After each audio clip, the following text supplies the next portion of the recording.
Hey, I'm Matthew from Living Tesla. After about 2.5 years of owning a Model 3, I've picked up quite a few accessories for it. Some have been favorites and some not so much. So now that we have the Model Y, it was time to accessorize again. So here's just kind of a summary of some of the favorite things that I rebought, some things that I upgraded, and some new things. Of course, we'll have links in the video description if you're interested in getting any of them, and some of those links will be affiliated, so we appreciate you using them to support the channel. So in no particular order, let's go. So first off is my no spare tire kit. Like most EVs today, Teslas don't come with spare tires.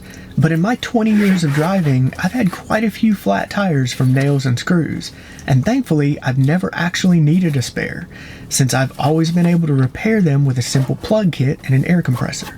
So that's what I keep in the Model Y, just like I've had in the Model 3. Next, I found this hitch cover on the Model Y was really difficult to remove. So I made these custom pry tools for myself, and they work better than the universal tools I was using, and I can keep them in the car.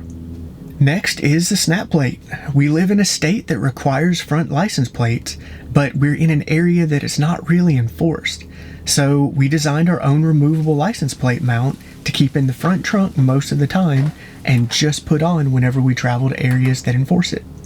Next is a definite must-have, which is a TeslaCam flash drive. We've been recommending high-endurance microSD cards over regular flash drives for years now because they're designed to handle the abuse of constant data writing from dash cams. And the Samsung Pro Endurance cards have been flawless in our experience.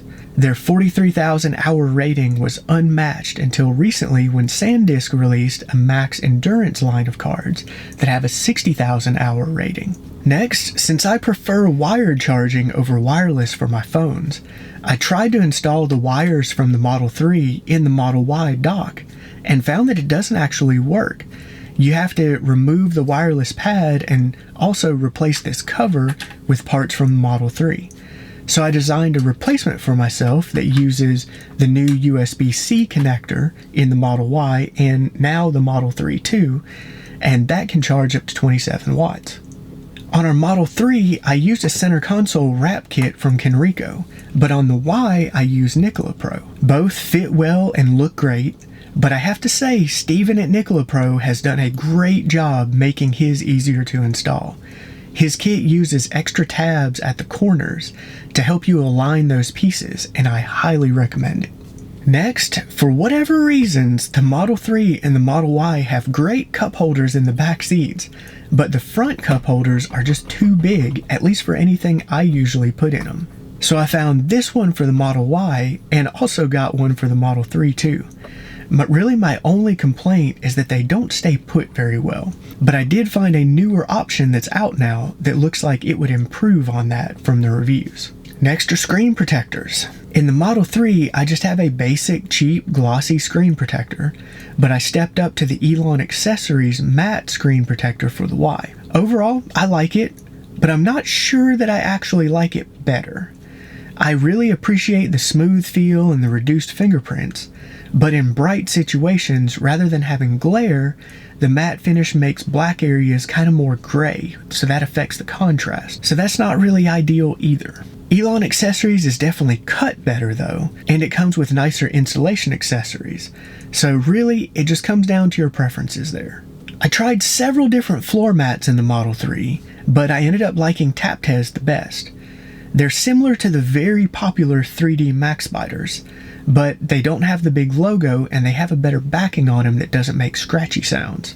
So I actually like the Taptez better. But they weren't available yet for the Model Y, so I went with the Tasmanian mats. They're pretty much a solid molded plastic that looks nice and will probably hold up really well.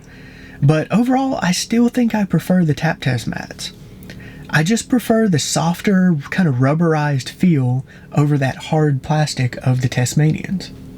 While we're in the footwell, I really like how aluminum pedals add a bit of a premium look and feel to cars. But the ones I got for the Model 3 are kind of shinier, and I prefer these more matte ones that I got for the Model Y. I was impressed with the Jeda hub when I tested it in the Model 3, but the Model Y has this new console that uses the USB-C port, so they had to come out with a new version, and I'm still waiting for that. Finally, suspension.